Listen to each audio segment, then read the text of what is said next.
Hey, this is Chef Jan Marie from Jan's Plated Provisions. I wanted to make this video to show you guys how easy it is to make a meatloaf. Meatloaf is one of those go-to meals that people eat during the week, and it's very simple to do it. You just throw in a few ingredients, put some sauce on it, put it in the oven for about 45 minutes, and you are good to go. Okay, so let's get started here. Let me show you some of the things that I do have here. First of all, I have two types of protein here. I have regular ground beef, and then I decided to put in some ground turkey as well, just to give it some additional moisture and flavor. So that's why you see the two colors, ground turkey and regular ground beef. Okay, so now we're going to move on to the actual ingredients and start to throw those into the mix. In this dish here, I have diced up bell peppers, the orange and yellow, and then I have diced up onions, and then I actually have chopped up dried shallots. So we're just going to go ahead and drop this all in there.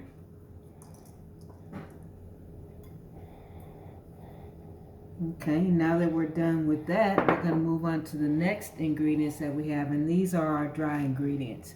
And I use a mixture of two different dried ingredients. I have fresh basil, and then the other two are dried. I have the dried parsley flakes and then the dried rosemary.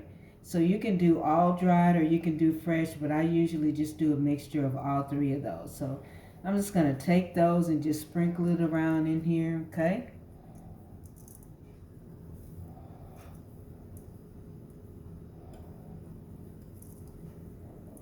Make sure you get it all in there. All right, that's that. Okay, so now we're moving on to the actual seasoning portion of it. And here in this bowl, I have some sea salt. I have something called pink salt, which is, people don't use that often, but it is really good and really flavors the food very well. So you may want to consider buying some. You don't necessarily have to have pink salt, but that's just something that I put in. And also I have a little bit of red pepper flake. I don't put very much in there because we're not big pepper eaters. You know, we can do pepper, but we don't like it like burning hot. Some people like it hot, so they may put in some additional red pepper flakes, but these few that I have in the bowl are just enough for this household, okay? And you're just gonna sprinkle this in. A word of warning on the sea salt. It's pretty strong. It's not like your standard table salt, so you need to watch the amount of sea salt that you're putting in. And don't worry, guys, I'm going to have, you'll have to contact me, or in the comments below you can ask the ingredients and what they are. And in terms of how much you should use, I'll have all of that information available. Just so you can just go down in the comment section and say that you want that, and then I'll go ahead and send it to you. Okay, this right here that you see, this is called paprika. And I'm just going to sprinkle a little bit of that in there. Give it a little bit of a punch. All right. And you're probably looking at this saying, that looks like more than a little bit, but this is pretty much what you'll need, okay? Remember when I first showed you at the beginning of the video, this is a lot of ground beef in here. So you want to make sure that you have it. That's the most important thing, is to make sure that you have it flavored correctly. And the most important thing we're going to throw in are breadcrumbs. These are dry breadcrumbs. These are the Progresso plain breadcrumbs. You can use this, or they have some flavored ones. They have an Italian flavored one. So it just depends on you and what you like. These are the dry ones, the plain ones. And I like using the plain ones because we've already got so much flavor in it. Okay. And as I'm doing this, okay, just please bear with me. I completely forgot about the egg. That's another important thing. So I'm going to step away from the table real quickly. And the last thing I'm going to throw in are the actual eggs, okay?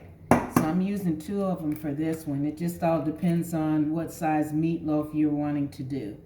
So you just crack them, put them right into the bowl there.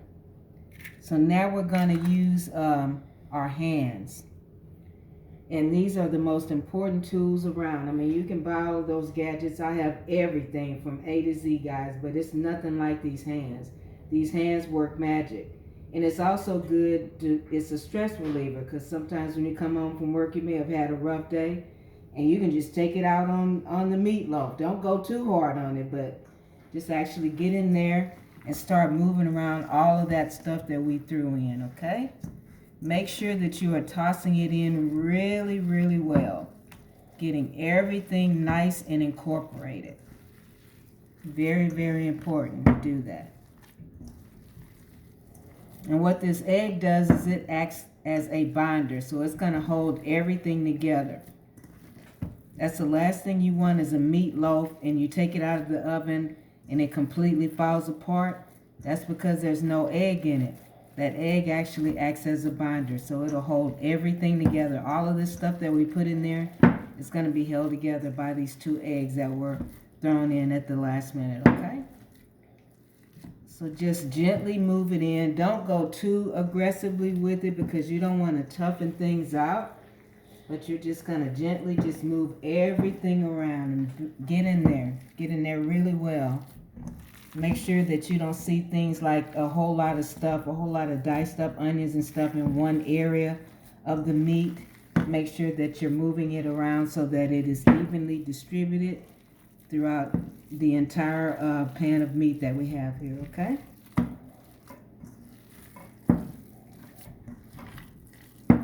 Really get in there. Make sure you're getting it in there real good.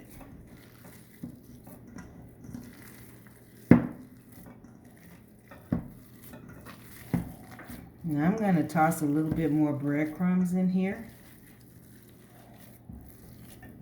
But it's strictly left up to you. Put in as much as you think is necessary. But I'm going to put a little bit more in. Okay, so I'm just going to throw a little bit more in. Make sure I got it going on here. And again, once you put that in, you're going to move it around and make sure everything is evenly incorporated into the meat. All right? And just as I said earlier, I'll have the measurements available to you if you want that information, such as how much salt was put in and all of that, the amount of seasonings that were put in. I'll have that information available to you. Per request, so you can go down into the comment section if you want that information and I'll shoot it right over to you. All right, okay, so I think we are good to go here. So what we're going to do, I'm going to quickly move over and just make a quick little glaze to go on top of it. And I'm not going to put it on the stove. I'm just going to show it to you to let you guys know how I do it. So this is actually tomato paste. Okay, so it's pretty thick, as you can see. I'm holding the spoon and it's still kind of adhering to it. So I'm just going to drop this into a small saucepan.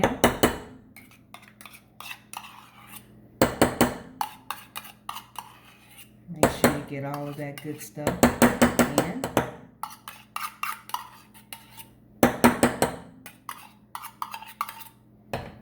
And also in this, you want to have a little bit of sweet. I'm not saying, just put a bunch of sugar in there, but I usually use ketchup in mine. So just go in there and put a little bit of ketchup in there. And actually, this is according to your taste. Okay, some people might not like this at all. So you just do it according to your taste. And I have some brown sugar here as well for those who like that. I'm not going to put very much of it in there because we've already got ketchup in there. So we should be good to go in terms of that, okay? So I'm just going to sprinkle a little bit on there. And then I'm going to pour some water in it just to loosen it up. Because that paste, when I showed you just a few minutes ago, was really thick. So that water is going to loosen things up for you. So you just pour a little bit of water in there, and you put as much as you think. If you want a thin glaze, then you just keep pouring water. But remember, when you put more water in, you're actually diluting it and taking out the flavor. So make sure that you're doing things according to proportion sizes, okay? Don't pour a whole glass of water in there and then you don't have enough paste or enough ketchup or brown sugar to make it taste worth anything.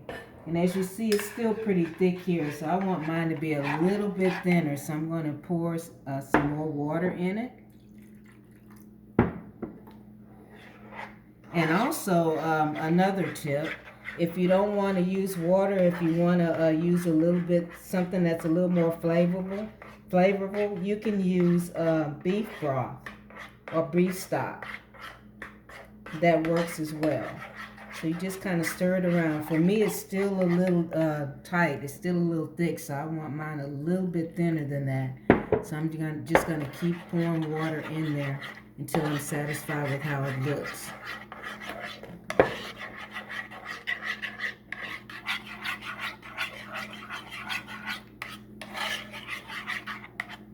Still a little on the thick side for me, so I'll just continue to pour water until it gets to where I like it.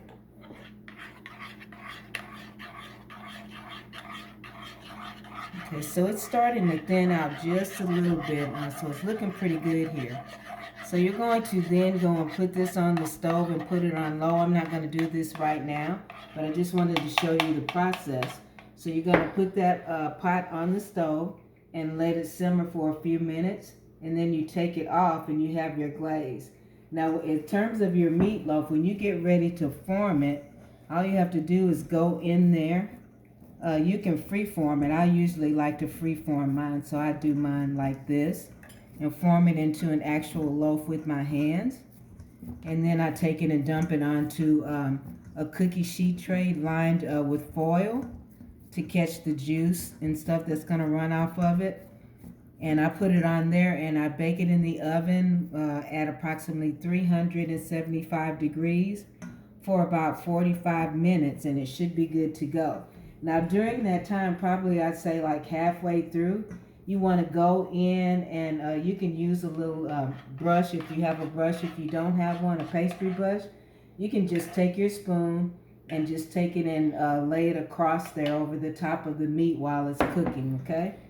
You don't want to put it all on there, so just do it a little bit at a time. So once this is formed, and I'm not going to take it out of the pot, but you can see what it actually looks like.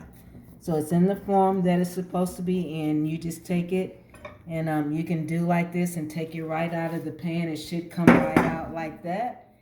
Or either if you don't trust yourself and you're freaked out by the whole process, just go ahead and throw your meat onto the sheet tray and form it that way. You don't have to form it in the bowl, but I'm feeling pretty confident. I've done this for I don't know how many years, so I'm pretty confident in terms of this. So if it's easier for you to do it on the sheet pan, go ahead and do it that way. And that's pretty much it, guys. Go ahead and cook that for about 45 minutes at 375, and you should be good to go. You will have a delicious meatloaf. And I tell you, it's really good coming out of the oven, but it's even better the next day once everything, all the seasonings have been incorporated and it's been cooked down and everything. It is wonderful.